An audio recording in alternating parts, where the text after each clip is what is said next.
Welcome back to Liquidity and Liquor. I'm Scott D. Clare. I'm here with Yosef Martin.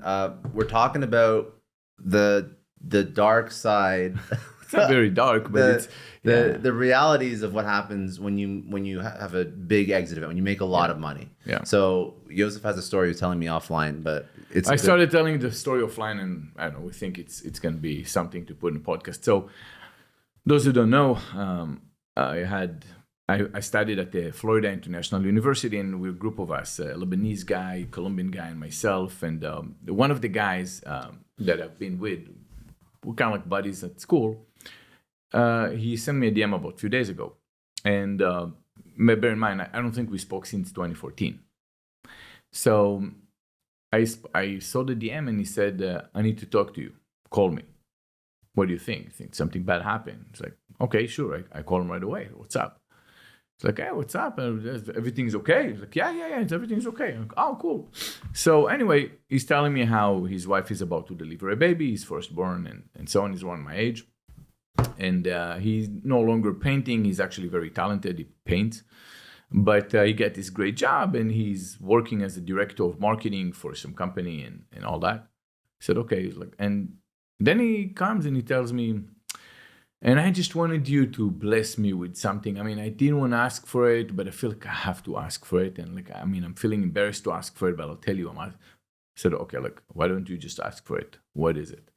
So he said, well, if you can bless me, and I appreciate that. And, maybe I can paint again for you, and you can use that. I don't know if I'll ever be able to pay you that back, but said, I bless you as meaning as of giving you money.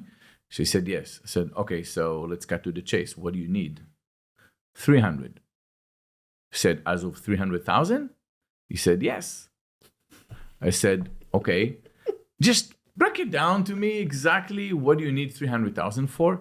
I mean, tell me the mafia is chasing him or something. Yeah. I don't know what it is. I said, well, my mortgage on the house is 220,000. So he wants 80,000 cash to play with? No. And then I said, okay, so and then there's leftover. Why do you need the rest? He said, well, the credit card fees, 50,000. What about the rest? I just, it's going to be a nice round number. So then, I was like, in many cases, people would hang up the phone and say, don't call me again. But I told him, look, I'll tell you something. Since I know that you felt shy to ask, but I'm not shy to answer. So I'll tell you this. First, even if you are going to ask me now for emergency, don't call me anymore for money. You just lost any privilege. If you were asking me, look, I have a problem, I need to just pay my rent, I would help you with that, and I would probably tell you, don't worry about it. And the reason I would tell him, don't worry about it, because I don't want him to have a debt, and then might lose friendship because he's not going to pay it. Mm-hmm. So I just don't worry about that. But now when you ask for that much, like this, just buy me a house. Oh, and pay off my credit card and give me some more cash for fun so I can go to Disney. Don't even ask me for money. That is over. Don't ever. If there is any situation that you're stuck somewhere and someone tells you, hey, give me the money or else, I'm not the phone number you should call because I'm not going to pick up your phone. There are some things you don't ask for. Anyway, that's just me. That was my reaction. But I'll actually ask you, since we're on the topic, did after your exit, did you have a lot of people act differently around you? I've been having multiple exits, so after this exit, it wasn't different. Yeah, but this one's the big one. Yes, I know, but the thing is, once you start building a business, even way before Boxy, you start weeding out people that are negative around you because they feel like it's going to make them feel better if they're going to look for something negative about you. So you just weed them out. And then people who ask me money at first, it was way in the past. Actually, my first case was family. Yeah, I'm not surprised. And it was, but the thing for me, it was very simple. Look, I'll help if I want to help, but don't think I owe you anybody. I don't know. No one helped me. Yeah. So then don't expect me to help because I owe anything. I'll help if I want. And I did help, and you lose friends because there's some friends that ask for money and they ask for excessive amount of money. And at first you give it to them and then you don't see it again. And those are people that make money. I mean, they live in the US. So the thing about the US, unlike other countries, if you don't have money, you're going to be in the street. That's what's special about, and they're not in the street, so that means they have money, They're and just they not never paying you back. consider giving it back. It's been years. So you remember that, right? Obviously, it affects the friendship. And so it's been through those parts where you start building layers and layers. And that was way before the exit, way before that, because I wasn't coming poor to the exit table, right? I wasn't, not what I had now, but still, when people know that you have something, they'll come and they'll ask. So you weed them out throughout. By the time you come to the finish line over there, the stack of friends that you have, the people around you, the social, they're all. You know, I think this is a Kevin O'Leary quote. He says if somebody asks him for money, he'll make them sign a contract saying they can never ask. It's a verbal agreement that he said, and I will definitely say listen to that, because he said if you ask me for 10 grand, I said no, don't ask me for a loan for 10 grand. I'll give you 3,000 and don't worry about paying me again, but don't ask me for money again. Yeah. And again, it happens. I've been through a place. I've been to Europe recently, and I met some friends over there. A friend of a friend that I barely know asked me for money the first time, and she gave me a very sad story. I don't know her. We don't really talk, but I said I'll give her the money because it was something that she said she needs. But she said she'll give it back. I said no, don't give it back. Whatever it was, just take it. It was a couple $1,000. And then she asked for money again. I said no.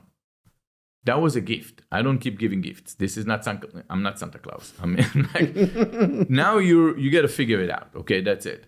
And guess what? I mean, you look at her travel the world and going to places that I don't go to. She was in Mykonos recently and so on. So I'm sure she's good. Like, she didn't need the money. So people come and knock on your door. You're probably going to give up some cash at first, and then eventually you're going to be a little bit more apprehensive. I think part of it is it's just like a life lesson. It's like you got to be ruthless about who you keep in your circle. Absolutely. That's the and the worst is your life time. lesson. It's not the money, because unless you're completely reckless, right? But your time. Yeah. One of the worst things that happens is that people that knew you in the past and know who you are today, they'll call you now and expecting you to just, hey, listen, I'm going to send you now an email. I want you to go through this. And look, I want you to write me a summary so I can go and respond to somebody about the deal that they gave me, and then what. And you go and you're just like, I'm kind of busy now. It's like, no, I really need it. So you go and you look at the email. It's like 300 pages. Yeah. It's like, you expect me to read 300 pages?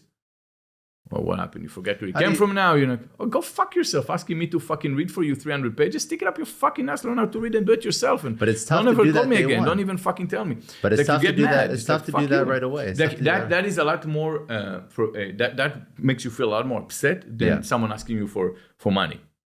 Because your time is the best, is the most important. Yeah, I know. It's like, so. That's tough. I feel it now. I feel it with people that I know, friends that ask for time all the time to chat about business, to think through an idea, to help them with this, that, or anything. Let me send you a dick. Yeah. Do not send me a dick. I'm not here to go. Or people. I mean, it hurts more when it's people that you know. And I guess it's just something you have to deal with. Mm-hmm. I hate, because I get hit up with random people all the time on Instagram. It doesn't really bother me to just say like, no, I'm not jumping on a call with you. But when it's people that you've had a long relationship with, and you start to see that they treat you the same, but then they start to demand more of your attention. Mm-hmm. So it's like for years they didn't demand attention, and all of a sudden it's like once every 2 weeks, once every 3 weeks, once every week. I just need to call you for advice, and then it's like, okay. I'm kind of busy over here. You're starting to literally take up a lot of my life. You gotta relax. Yeah. I guess the idea is that when they ask you, "Are you busy?" I'm never busy, but I don't want to do stuff I don't want to do. So what do you want? Yeah. Do you need something from me? You come with that attitude, they're usually gonna kill it. Yeah. It's like you're busy for what? Like, set up those boundaries. Why do you ask? What do you need? Yeah, just don't. Like if I'm gonna tell you I'm not busy, that means you're gonna ask me for something. It's like, well, what do you need first? You tell me, do you need something? Well, then I'm busy for that, because I'm watching TV right now, and I want to enjoy my TV time, and I do this 6 hours a day. I just like watching TV. I'll tell you something. One other thing too, that at least it's for me, this is the way I feel. If somebody's helping themselves, it makes it a lot easier for me to want to help them. 100%.